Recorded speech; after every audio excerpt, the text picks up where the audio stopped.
What's up, guys? Black Scout Survival, and today we're going to be talking about urban navigation in an urban survival scenario or E&E situation, urban E&E situation. And there's a lot of factors to consider in this. You're going to look at, you need to be aware of a few things. One is the blocking effect, and two is the funnel effect. Blocking is obviously blockades, and then also the funnel effect, where you funneled into an area. And a lot of cities are built like that, and it will funnel you into an area, and traffic stops, bug out. Everybody's trying to get out of Dodge because of disaster. Then you're blocked. Then you have to wind up ditching your vehicle and leave on foot with all your supplies left in your vehicle. So you need to kind of know about city structures, and then also that will help you kind of devise a game plan. But let's also first talk about tools of the trade. One is maps. And every time I go to a new city, I fly in, I go to the rental car place and get a free map of the area. And this has, rental cars maps are up to date. They print these things out on paper and they give them away. And for their, customers, they want them to be very up to date. So they're always up to date. Also, tourist maps that you get, like, whenever you go into a town, little tourist shop, those are always up to date as well. So those are two things that you want to look at. Another map, and we'll kind of cover this in a few minutes, but it's called a spot map. You can get these online, and these show high crime areas in different cities and states. So that way you can kind of steer clear of those bad boys. Another thing, like I mentioned in the Urban Survival Kit video, is a button compass. That way you can kind of, navigate actually with the map, or use your watch, or if you have a GPS, which is ideal, and if, signal's still going on, that would be ideal. So GPS, button compass, and up-to-date map. Another thing about your map, so if you do have a map like this and it's paper, you don't want to be touching it, with your fingers, because it will dirty up the spots maybe of where you're headed. So if you lose this, somebody's tracking you and they can find you. The other thing you don't want to do is mark or write, routes on it, because then people will see, and if they're trying to track you or trying to take the same direction as you, and wind up causing you problems, because they realize that you're a prepared individual. But that's maps and general equipment for that. But let's go ahead and go over the actual city patterns.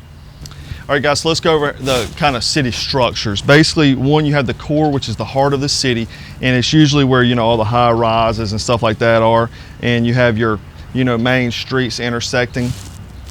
You also have your core perimeter, which outlines the outside of the core, and this has it's kind of large, but it's not as large as the core of the city. A lot of actual businesses and shops and stuff like that. Outside of that is your industrial area. So you have your core perimeter, and then your industrial area. That industrial area is large businesses, and the reason why they do that is because they're close to the metropolitan areas, but they also have aspects of transportation, like railways, highways, sea, and stuff like that, and airfields. So they're on the outskirts of the city. Now, in an urban survival situation, that is one of the best places to be, because most industrial plants or environments, buildings, have a lot of resources, tools, equipment, stuff like that. And it's kind of like a lot of people go for the low-hanging fruit. They'll go for the big city stuff like that, the markets, the shopping centers, stuff like that. Go for the higher stuff, not the low-hanging stuff that's in the industrial area. And also usually has a free path of traffic, like taking railways or whatnot, you know what I mean? A lot of railroads out in the middle of nowhere, and not a lot of people take them, but it is a clear path if you have to book it on foot.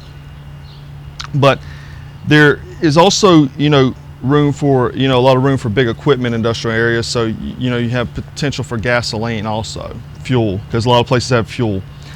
Outside of that is residential areas, suburbs, stuff like that, housing developments are outside of that. And, you're probably living there. So it's not like you want to go there other than just go shelter in place. But if you have to get out of Dodge, that's probably not somewhere you want to be. But the streets patterns will be a little bit different in all these different areas, and I'll go over that next. Okay, guys, street patterns. The first street pattern you have is a grid-like, which is obviously like a grid, lines and then cross paths, where we call them blocks in most places. That is one type of street, and that's usually in the core center. Outside of that is linear patterns, which is at shopping centers and stuff like that on the core perimeter. So it's for ease of traffic, for people maneuvering. So once you get outside the city, you usually have certain type of small highways that you can travel on. Outside of that is irregular patterns, and usually what that is subdivisions. They do these type patterns because it looks better to the eye. Grid-like patterns in a subdivision doesn't really look good. So these irregular shapes that people, will like, for better lack of terms. Line of sight in cities will be limited. That's why the importance of having a map and a compass. So you want to have good cardinal directions, because you're maneuvering through back alleys. You're not going to know which way you're going, and you can think you're going a certain way, but most of the time your sense of direction is normally not good indicator. You also want to think of social approaches, and this is where I was talking about the spot maps. Look where the high crime areas are and stay out of that area. But also you want to set a gang neighborhoods, that if gang neighborhoods are there, these are areas that you come through in a social or civil unrest situation. They're going to use weapons and numbers to take what they want, and you don't want to be the person that gets taken from.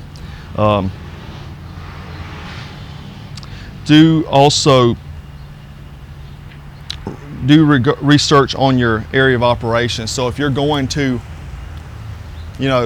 Chicago, or you're going to Atlanta, do research, do your spot maps, check out the crime areas, the traffic, the grids. You can get maps online. Go ahead and have set up, and once you get there, you fly in there, you travel there, stop and get you an up-to-date map. So in case something bad does happen, you can already have a contingency plan. But this is just basically preparation. Anytime you get outside of your home, because you may not be able to shelter in place, especially, you want to have a good plan. Prepare, have knowledge, and know the area of operations you're in. But check out blackscoutsurvival.com for more tips and tutorials. If you haven't subscribed, please subscribe, and as always, thanks for watching.